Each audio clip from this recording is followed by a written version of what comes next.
कपड़ा चुराने वाली चुड़ैल। हबलू नाम का लड़का कपड़े माता चुराने पिता वाली के साथ चुड़ैल। रहता था। हबलू नाम का लड़का अपने माता पिता के साथ रहता था। हबलू के दो छोटे छोटे भाई बहन थे और उसका परिवार बेहद ही गरीब था। माता पिता कपड़े धोने का काम करते थे, जिससे उनका गुजारा बड़ी ही मुश्किल से चलता था। कुछ दिनों से हबलू के माता पिता की तबीयत खराब होने की वजह से उसे ही नदी पर जाकर कपड़े धोने पड़ते थे। एक दिन की बात है, हबलू नदी के किनारे बैठकर कपड़े धो रहा था। ये जिंदगी भी कोई जिंदगी है, लोगों के कपड़े धोना। अगर कपड़े अच्छे से ना धुले तो लोग कितना सुनाते हैं और ऊपर से उल्टा पैसे भी नहीं देते। कपड़े धोने की वजह से नदी का पानी गंदा हो जाता है। उसी नदी में एक चुड़ैल रह रही होती है। जब वो नदी का पानी गंदा देखती है तो गुस्से से पागल हो जाती है। कौन है जो मेरे रहने की जगह को गंदा कर रहा है? ये जाकर बताते हो उसे। हबलू नदी में कपड़े धोकर उन्हें वहीं पेड़ से बंधी रस्सी पर सूखने के लिए डाल देता है और वहीं पेड़ के नीचे कपड़े सूखने तक उनका इंतजार करने लगता है। हबलू को पता ही नहीं चलता कि बैठे बैठे कब उसकी आंख लग गई और कुछ ही देर में चुड़ैल भी नदी से निकलकर आ जाती है। कौन है जिसने मेरे रहने की जगह को गंदा किया है? तभी चुड़ैल की नजर रस्सी पर सूख रहे कपड़ों पर पड़ती है। अरे वाह, ये कपड़े तो बड़े ही सुंदर सुंदर है और ये साड़ी कितनी खूबसूरत लग रही है। तभी चुड़ैल अपने पहने हुए कपड़े देखती है। मेरे कपड़े कितने गंदे हैं, हम लोगों को तो अच्छे कपड़े पहनना नसीब में ही नहीं होता। तभी चुड़ैल कपड़े देखकर सोचने लगती है, क्यों ना इनमें से एक कपड़ा चुरा कर मैं पहन लूं, कौन सा इस लड़के को पता चलेगा। चुड़ैल जल्दी से रस्सी से एक साड़ी उतारती है और नदी में ले जाकर पहन कर देखती है। ये साड़ी मुझ पर कितनी खूबसूरत लग रही है, इसमें तो मैं एकदम हूर की परी लग रही हूँ। फिर कुछ देर बाद हबलू की आंख खुलती है। उसे पता नहीं चलता कि कब शाम हो गई। अरे शाम हो गई, समय का पता ही नहीं चला। अब जल्दी से कपड़े उतार कर घर चलता हूँ, नहीं तो रात हो जाएगी।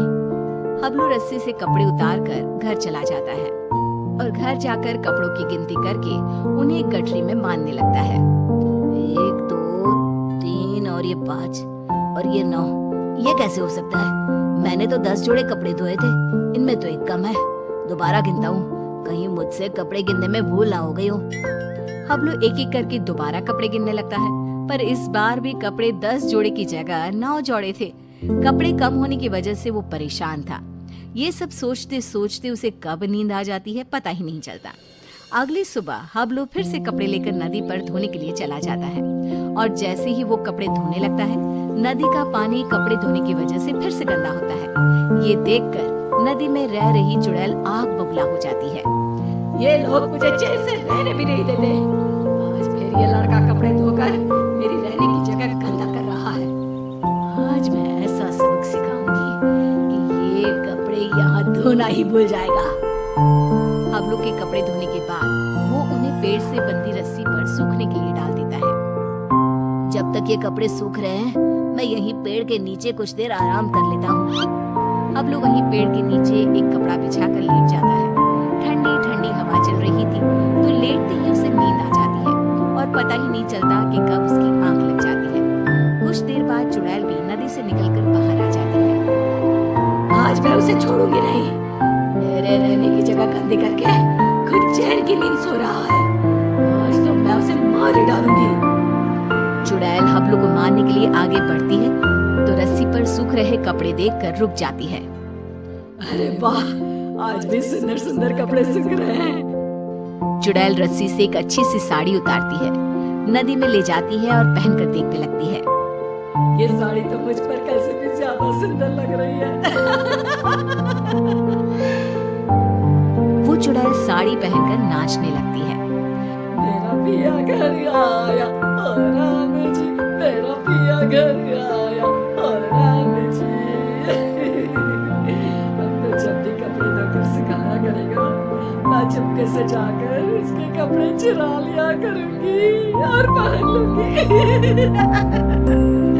इस लड़के को पता भी नहीं चलेगा कि उसके कपड़े कौन चुरा कर ले जाता है।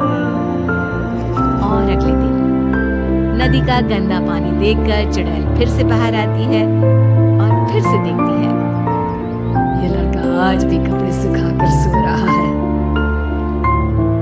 इस तरह से चुड़ैल हर रोज चुपके से जाती, एक अच्छा सा कपड़ा उठाती, नदी में ले जाती, पहनकर देखती और खुश होती। जब हबलू सोकर उठता तो वो एक जोड़ी कपड़े गायब पाता। कपड़े चोरी होने की वजह से हबलू बहुत ज्यादा परेशान हो जाता है।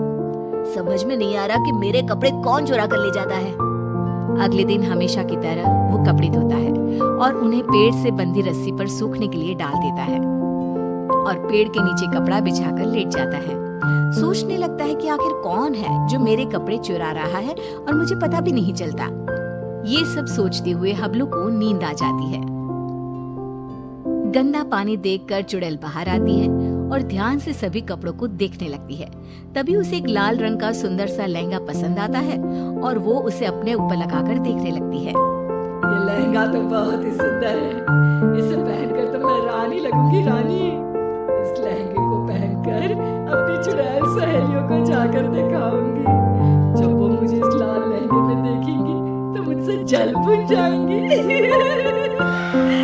इससे पहले कि ये लड़का सोकर उठे, मुझे ये लहंगा चुरा कर नदी में ले जाना चाहिए। फिर वो चुड़ैल वो लाल लहंगा उतारती है और तभी हबलू की आंख खुल जाती है। वो चुड़ैल को देखकर डर जाता है और फिर से वापस अपनी आंखें बंद कर लेता है। बाप रे, ये तो चुड़ैल है। अच्छा, तो यही हर रोज मेरे कपड़े चुरा कर ले जाती है और मुझे पता भी नहीं चलता। फिर वो जैसे ही लहंगा नदी में ले जाने लगती है। अरे, ये लहंगा लेकर कहाँ जा रही है? ये लहंगा तो जमींदार की पत्नी का है। अगर मैंने उसे लहंगा नहीं लौटाया तो वो मुझे जमीन में जिंदा ही गड़वा देगा। नहीं, वो लहंगा मुझे चुड़ैल से वापस लेना ही होगा। कैसे, समझ में नहीं आ रहा।